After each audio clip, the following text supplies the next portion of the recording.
How's it going, ladies and gentlemen, males and females? It's Jerry, and welcome to my review of Gigantic, a third-person shooter slash MOBA game currently on the Windows 10 store and the Xbox One for free. It's currently in open beta.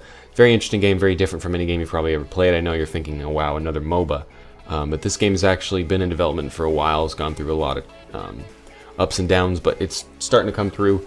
And it is currently available, like I say, free to play on Windows 10 and the Xbox One, and it's a very fun game, but it's a bit confusing, so I'm going to run you through the gameplay loop, and then we'll talk about some more reviewy stuff that has to do with like the UI and the business model and all that garbage. But let's go ahead and just jump into the action, and I'll show you the sort of gameplay loop in this game. So what do you do in this game? Well, you'll see, for example, currently I'm playing a character named Beckett. It's a bit of a ranged, burst damagey character with jetpacks, pistols, and a cannon. She's really fun. But anyway, I'm currently on the ship. I'm going to hit this jump pad to go down to the map. This is how you start, or how you start every time you spawn, which is really cool. Looks really cool. This game, the art style in this game is absolutely beautiful. But first thing you'll notice is I'm going to go over to this point on the map, if you will, a friendly point, and spawn a creature. This game's all about spawning creatures and gaining power for your guardians. Power is represented by the number next to the guardian's heads at the top. The guardian on the left is Laren, the guardian on the right is Gren.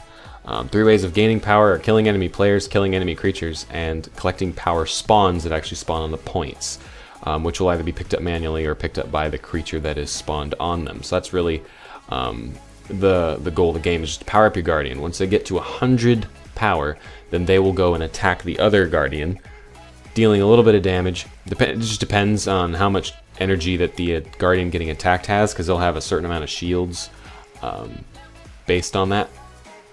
And it'll attack the other guardian, do some damage, and then leave it vulnerable for a short period of time, 20-30 seconds, for that team to attack it, as well as the other team to defend it. If the health bar reaches one of the hearts you see on the UI on the very top, then it will receive, that guardian that is being attacked will receive a wound, which is basically a point. If you get all three of those hearts, or all 3 points, quote unquote, all 3 wounds, then you win the game. That is the ultimate objective of the game, which is a bit unique to this game, which is great, because it's great to see something different. There's a lot of the same stuff going around in the gaming community right now, and it's just absolutely amazing to see something as fresh as this. But there is actually a progression system in this game as well. As you level, there's 10 levels. Every time you level, you get a point. You've got a special talent, like a passive talent that you can apply, as well as a couple different trees you can go down with every single one of your abilities to upgrade them. Alright, so here let's talk about the character progression and just a few specific things that are important to know just with the gameplay in Gigantic. So right now I'm in the practice range, which is very nice because it levels you to max level. You can test out all your abilities, test out any build you want, use any character that you want, regardless of whether or not you own the character, which is very, very nice. You can use it to test out characters before you buy them, so on and so forth. But anyway, so the first thing you're going to want to notice is on the left side of my character there's a green bar, and on the right there's a blue one. The green one obviously on the left is my health, and the blue one on the right is my stamina. So stamina is extremely important in this game. It's probably the one mechanic that makes this game absolutely unique to any other game in the MOBA genre. If I had to just pick one mechanic, I would pick that one. And the reason is sprinting and dodging. So sprinting, obviously you just hold shift and you can sprint around. Dodging is slightly different for every character, but it's done just by double tapping left, right, or back, or just by moving in a direction and tapping the shift key. And there are actually iframes or invulnerability frames in that dodge, so you can use it to dodge abilities even if you don't actually move all the way out of one, move all the way out of the way of one, so to speak, as long as you time it absolutely perfectly. So that adds a lot of potential, skill to the game and things that you can do. And it's worth noting that every single thing you do in this game, from abilities to sprinting to dodging to jumping, everything uses stamina. So if you notice right now my health and stamina bar are sort of faded away. That's because I'm out of combat. As soon as I start using abilities, then it'll turn It'll brighten up a little bit, and you'll be able to see it more clearly. When you're in combat, your stamina is consumed more quickly and doesn't regen as quickly, as well as the fact that your health doesn't regen really at all while you're in combat, but if you're out of combat, your health will regen. So, stamina. So, like I said, every single ability that you use consumes stamina, but as you'll see in a moment as I waste it all away, not every ability requires stamina. You can see I'm completely out of stamina right now. I can still attack, I can still use my abilities, I can still jump, but what I cannot do is I can't dodge, and I can't sprint, which are probably the two most important just general things to be able to do in the game, because if you're caught out about half to lowish health and there's a couple enemies around and you don't have any stamina to run away, then you're kind of boned unless you've got an ability on cooldown that can save you, but even then it's kind of scary. So you want to make sure you're managing that stamina bar correctly, which is very, very important. But as far as character progression goes, you'll see if I hit escape and click change hero, like I said, I can pick any hero that I want. I actually own all the heroes. I bought the Founders Pack, but that doesn't matter. And you can also check out any skin you want. It does not matter if you own it or not. You can check it all out. So character progression, you'll notice that I'm level 10 right now to the left of my skill bar. That's just because in the practice range it levels you to max level immediately, just so you can test out your talents and whatnot. So you'll notice that you have one skill specialization, which has just a small effect, and then another effect during clash, which is something I might explain in a further guide, but that isn't really important for the purpose of the review. But you can pick a talent that's just like a passive buff, and then you have two abilities that you can select for each of your abilities, as well as just your character. It's just kind of another passive buff, and they're based on trees. So if you pick the left skill here, power jump shot, still 25% damage, then you have to pick one of these two. You can't pick the other skills over there on the right anymore. And that works for every single ability in the game. There's no equipment in this game like there are in other MOBAs. It's a relatively simple sort of progression system. Deceivingly simple though, because there are multiple builds. There's usually a couple or 3 builds, or at least small variations to builds that exist that you can play around with each character. So that just about covers all of that. We're going to go ahead and move on to the menus and UI, and I'm going to explain some of those more boring things, but let's go ahead and head over there now. Alrighty, so here we are looking at the main menu of the game, the home screen, and you can see you've got, straight away you've got the Play Gigantic button, which puts you in a queue. You can actually select what heroes you prefer to play. I actually usually just select all of them, so I don't know if that makes a huge difference. It's probably more effective for free-to-play players who don't necessarily have all of the characters. But there's that. There's also the practice mode, which is where we just were. And then you have the tutorial, which explains a few things, and some training videos, which just sort of show you how to play the game, which it is worth. It's worth actually watching those videos, because, or if you don't want to look up a guide that explains all those things, then it's good to check those out. So if you click on creatures here, you see you've got all these different creatures. The main 3 that you'll start with are the Bloomer, the Cerberus, and the normal Cyclops that I've got here. And then there's also the Fire Drake. Actually, if you go to the shop and then select, yeah, just go ahead and immediately select creatures. You can have 3 equipped personally. It doesn't have to be the same as everyone else on your team, so it doesn't mean that these are the only 3 creatures that'll be in the game, but these are the only 3 ones that you can actually summon. And the way you change them is just by dragging. So if I wanted a Cyclops instead of the Storm Drake, I just drag a Cyclops there. All these creatures are available for purchase without spending real, like, premium currency. You can buy them with in-game currency, which you do earn relatively quickly. A few games will give you 6,000 crowns, so it's pretty easy to get the creatures that you want without spending any real money.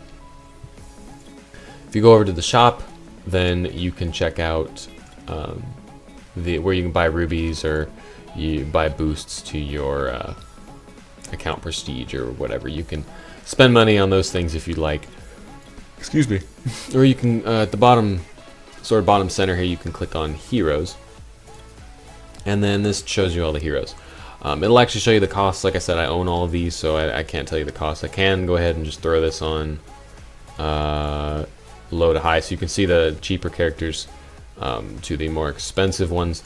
The actual in-game price, 100 rubies equals $1, so, and the price ranges from 500 to 900 rubies, so $5 to $9 per character. It can be a little pricey, but like I said, if you play in-game, you can earn, I think it's in between like 6 to 12, maybe 14,000 crowns for each character, so it is possible to buy a character without spending any real money. And if you are really interested in buying all of them and want a discounted price, you can buy the Founders Edition, which will give you every single character, plus I think 2 more, because it was the original 16 plus 4, and 2 characters have since come out.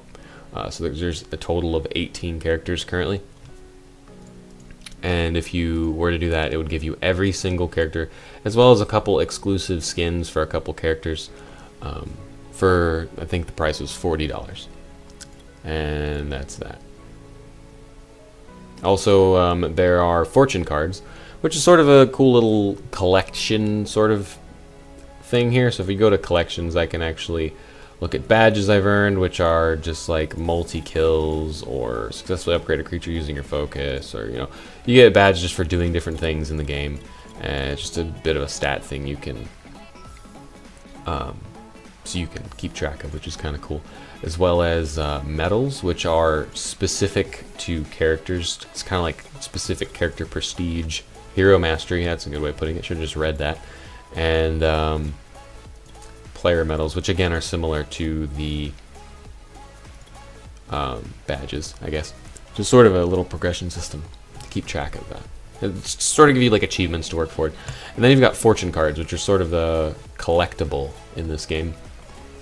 You get 1 free draw every day, although it seems like I get more than 1 free one every day. I don't know exactly how that works. But when you get a free draw, it gives you an option between 3, and the way these work is, for example, this one says summon or upgrade 7 creatures. If you do that, you'll get 550 account prestige and 55 crowns. And you'll also obviously get the card added to your collection, which doesn't do anything in terms of gameplay. It's just a collection thing. But you can do that. There's also one specific to characters, like this one specific to Uncle Sven. I'll just select this one. There are rare ones, like this one is rare. Win 3 matches as Vidasi. I never play Vidasi, so that'll probably never happen. But yes, so that's just, like I said, a way to earn a little extra account prestige and crowns. And ooh, another rare one, which is a Beckett one. I'll definitely take that. And another just little collectible thing is all that really is for. Alright, so this game's awesome, it's great, I've showed you all these cool things about it, but what about the business model? I know I've sort of touched on it when I was talking about the price of characters and whatnot, but how does the free-to-play work in this game? And I will honestly say that this is free-to-play done correctly. This, if it continues to stay this way, this game is absolutely 100% free-to-play if you're willing to put in the time. It does have, like I said, the 5 characters that are on a free rotation. That's unique to each client, so you won't see a sort of meta forming around the free characters, because your free characters will actually be different than someone else's. So you have that, and then you have just how fast you can build in-game currency, which is just amazing. It's the fastest I've ever seen in a free-to-play game. So the only thing in the game that absolutely requires you to spend real money are the specific skins that remodel the character, make it look not just like a new color palette, but actually change the model of the character. That'll usually cost them between $5 and $7. But then after you've bought that with real money, then all the color variations of that skin you can buy for in-game currency. So it's very, very, very forgiving. As well as the other things like the boosts that you saw earlier. They're based on wins, not time. So it isn't like 24 hours of boosted currency, it's like 20 wins. So there's less of a stress factor in there. It's like you have to play right now. It's like no, and even if you lose, it doesn't really matter because it doesn't exhaust one of your wins that you have on your boost. So I mean, it's very fair, very solid value when you buy those things. It isn't like, oh, I might get this much or I might not, just depending on how much I play and how many games I win. It is like, okay, I'm spending real money on this and I am getting this much. I'm going to get increased crown reward for 5 wins or 10 wins or whatever, without a doubt, undeniably, like it's guaranteed, which is awesome. That's super, super generous, and there is no premium subscription to this game, and I hope it stays that way, because that I feel like would kind of encourage the developers to be a little more greedy and give a little too much to the sub players. Let players play it free to play and spend money every once in a while, and make money that way rather than making it a sort of premium subscription game that's got a free to play mode that's subpar to the subscription base. So like I said, right now the business model, in my opinion, is absolutely stellar. I love it. Currently, like, the game is open beta, so the only available way to play is in matchmaking, and the queues can be kind of long. You know, it's like I said, it is an open beta. There is no custom games. The only 2 ways to play the game are, like I said, through the matchmaking and through practice mode, which is nice to have that, because then at least you can check out builds on characters and stuff without having to do them in game and, you know, throw a game or something trying to figure it all out, which is very nice. But when all those things come out, when there's custom games, when there's a competitive mode in the future, this game will be huge if it's done correctly. It should be. It deserves to be. The art style is amazing. The animations are amazing. The balance is a little wonky because it is in beta. It does need to be adjusted, but I mean, for what it is amazing. Every single character in the game is viable. Every single one, as well as the fact that they play very unique from one another. If I used another game, for example, Battlerite, for example, I love Battlerite, but characters tend to kind of feel like each other. You know, they're very similar, and that's how that game is balanced so well. It's because characters feel very similar to one another, but it kind of can take away the identity of a character, because you're just like, oh, I love playing this character, but it feels like all the other ones, right? So it doesn't feel as good. It's like in this game, Voden, the bow character I was using in the practice range, feels completely different than Trip, the little dagger-wielding character you'll see in some of the gameplay in the background probably right now. They feel completely different to play, completely different. And when I have had a friend or two on my team and we've been able to coordinate a little bit, right now the game desperately needs voice chat. It desperately needs voice and type chat. I know there's some complications with that because it is actually cross-platform with the Xbox One, but it desperately needs that. Currently all you can do is ping the map, which is useful, but I mean, just the little shortcut sort of thanks or yes or no or I need healing little shout-outs you can do, and the ping isn't enough to, you know, coordinate with your team. And without team chat or without game chat, it's kind of difficult to make friends that play the game, because you play the game with people, but how are you going to talk to them? You can't even type to them, and it would just be amazing if we could see that. Another thing that could be very good for this game is just voice acting. So many of the characters don't have voice acting. Like, when the game gets more funding, they really should add that in, because that would add even more to the amazing, like, just uniqueness to all the characters, and give them that sort of character that characters like in the game like Overwatch have, or even Paladins.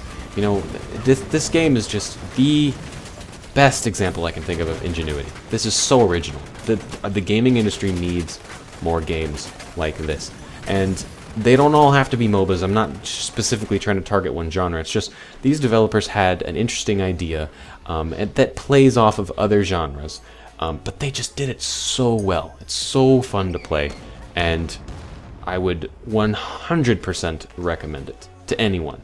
It's free to play as long as you have Windows 10 or an Xbox One. It does suck that it's not available yet to the people that don't have Windows 10, but it is coming to the Arc platform. And who knows if things might change. It might come to the Steam platform or something too. Like, if that happened, that'd be great. I'm not gonna, you know, there's absolutely no evidence of that, so I'm not gonna lead you astray. But it is on the Arc store in the Arc platform on the PC, but it's just not available to download yet. It's just coming soon. There is no release date for that. But like I said, we will see. But anyway, guys, like I said, this is a great game. I totally recommend it. Pick it up if it's available to you. If you've got Windows 10 or an Xbox One, play it. Get some friends to play with. Learn how to play this game with a team, because that's when it just is so amazing. And I'll be releasing some guides on specific heroes and stuff later, as well as just some gameplay. So you'll get some more information from my channel in that way. But anyway, guys, if you liked this video, please like it. Please comment and subscribe. Check out my other videos. Just, you know, help me build up this game and contribute to the community. That way we can make this game competitive, you know, in not just in a form of like a competitive mode in game, but competitive when people want to buy Overwatch or Paladins or League of Legends, or they were looking for a competitive game. Make this one of their options. Like, let's get the word out. Help the developers, help the game, build the community. But anyway, guys, like I said, if you've enjoyed, do all those things, and just have a fantastic day. Take it easy.